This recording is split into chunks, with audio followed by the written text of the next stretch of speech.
Welcome to All Queen Network. I'm CC, and you're the queen. So today, let's talk about queens. These were real women who weren't born into royalty. They didn't live in the lap of luxury, and a lot of them didn't have advantages at all, or opportunities, or options.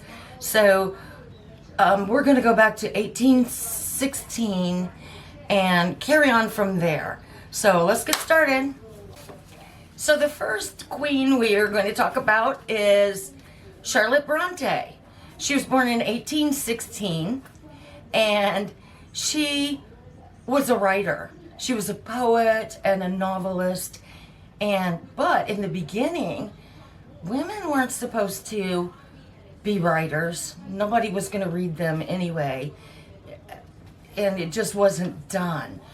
So what she did was she came up with a man's name and had that name put on her books. And eventually she was able to write under her own name, Charlotte Bronte, and she wrote Jane Eyre. You've probably heard of Jane Eyre. You probably read it in school or elsewhere. And she also wrote Wuthering Heights and others. So she was an example for us to step outside the box and do things maybe you're not supposed to do. Then the second one is her sister, which is Emily Bronte. She was 2 years younger than Charlotte. She was born in 1818, and she also was not allowed to write under her own name because nobody would have read her books anyway. There were a lot of rules that women had back then, a lot of rules, and just not being able to write was just one of them. They weren't allowed to do a lot of things, and these ladies were from England, so they weren't Americans anyway, but they were from England. So, but still, the rules were the same for women there and around the world, pretty much. So Emily wrote under the pen name of Alice Bell. So it was like she and her sister were brothers to everyone who read anything she wrote. So because she wasn't allowed to write under her own name. So, but eventually she was able to write under her own name, Emily Bronte. And she passed away in 1848. She was only 30 years old. People didn't have the medical care that we have today. So there's those two.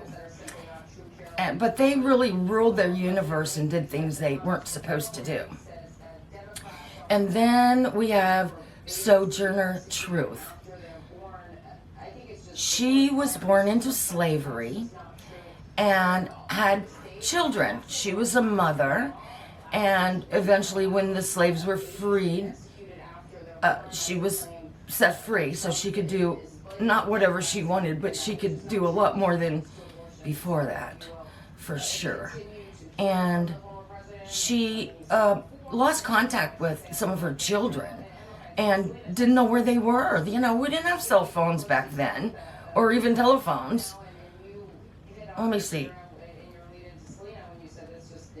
She didn't have a telephone, probably. And so it was difficult to find people, back then if you had lost contact with them. So she searched for her children that she didn't know where they were. And she traveled around and she became a public speaker. And she talked about, one of her most famous speeches was, "Ain't I a Woman?" And she was very well known for speaking the truth and being very gregarious about it. She was no wallflower. She really ruled her universe, and to this day, she has gotten a lot of praise for the things she did. The things she did were just incredible, especially for someone who wasn't born into royalty and didn't have any advantages or opportunities or even options. She did an incredible job that still inspires us today. So she's awesome.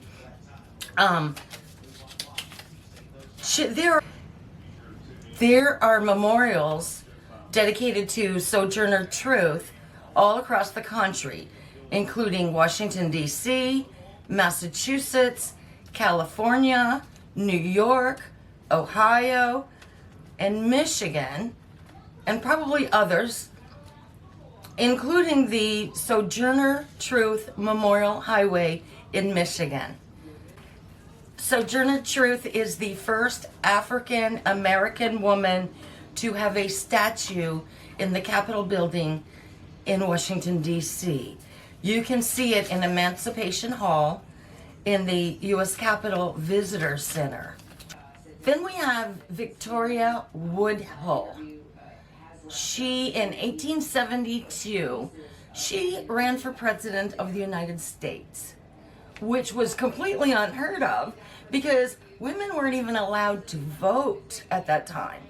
It wasn't until 50 years later that women were allowed to vote. Well, around about 50 years later, that women were finally allowed to vote. So this was incredible. My first thought when I heard this was, she must have been a little wackadoodle. But really, she wasn't. She was a very serious person. She was very serious, and she had a sister named Tennessee, who they called Tinny, and she and her sister were stockbrokers on Wall Street, and they opened their own stock brokerage firm on Wall Street, and did very good business there. There were a lot of men who trusted her with advice and managing their money, and a lot of them were very wealthy. So she was just incredible that she just really did things she wasn't supposed to do, and part of the reason women are allowed to, have more rights today. So anyway, there are 4 there.